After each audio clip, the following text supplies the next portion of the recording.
Hello, my name is Taylor Horn, and today I'm going to be talking about assistive technology.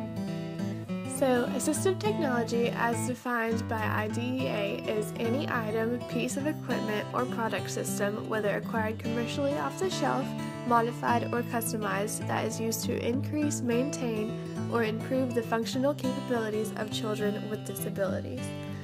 So there's three types of assistive technology. There's low-tech, mid-tech, and high-tech. So I'm going to be giving a couple examples of each type today. My first example is a low-tech assistive technology, and that is pencil grippers. Pencil grippers are great for children who need help with their motor skills when they're first learning to write, or even after they've been writing for a while. It just helps for the kids to get a better grip on the pencil, and therefore they're able to write a little more neatly, and it also increases their ease and their speed with writing and makes it a little less frustrating. The second type of technology I'm going to talk about is also a low-tech assistive technology, and that's a stress ball. And this can be used in a couple of ways. It can either be used for children who need extra sensory stimulation throughout the day that comes along with some disabilities. It helps with that. Or it can also be used to encourage patience in taking turns by establishing a rule that only the child with the stress ball in their hand can talk at that particular time. So that is just a tangible way for kids to know that unless they have the stress ball in their hand, they are not allowed to talk. The third type of technology I want to talk about is a mid-tech. It's considered mid-tech because it uses batteries, and that's a timer.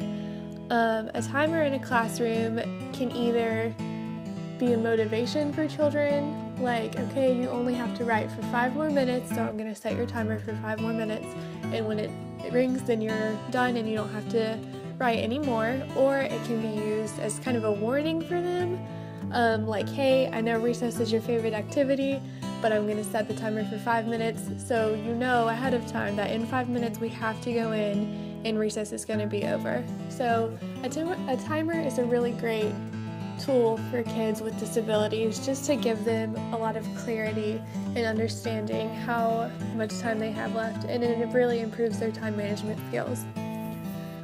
The fourth type of technology I want to talk about is a mid-tech technology, and it's portable keyboards.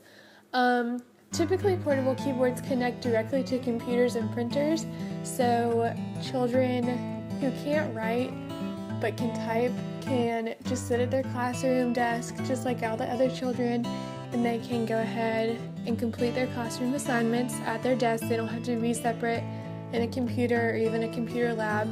They can be in the classroom doing what everyone else is doing. They're just using a keyboard to type instead of write.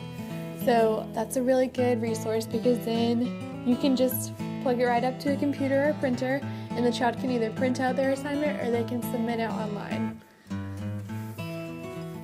The fifth type of technology I want to talk about is a high-tech assistive technology, and that's text-to-speech. So that allows for kids who cannot verbally speak but can think clearly to just be able to select a picture or a word from a screen, and then they're just, after they select that, then the machine itself is what speaks. So if the child selected a picture of a dog or the word dog on their machine, then the machine would say out loud dog. So that really encourages kids to interact socially with their peers, to participate in class discussions, and it helps them ask questions in class if they need to do that.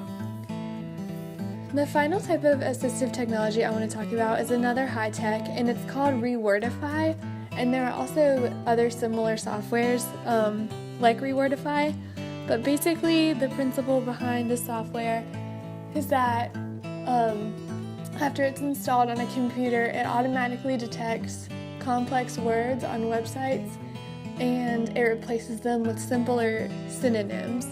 So if there's really difficult words on a website, there's no need for that for these kids, because that's just going to be frustrating for them. So the software goes ahead and it replaces those words.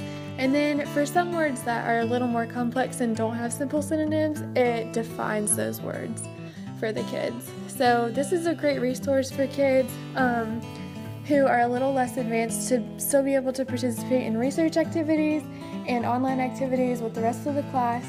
So again, it's just about integrating them with the rest of the class using these assistive technologies. So these are the resources that I researched for assistive technology. I think it's great that these are available to kids with disabilities. It really helps integrate them into regular classrooms, and I think that's really good for them socially.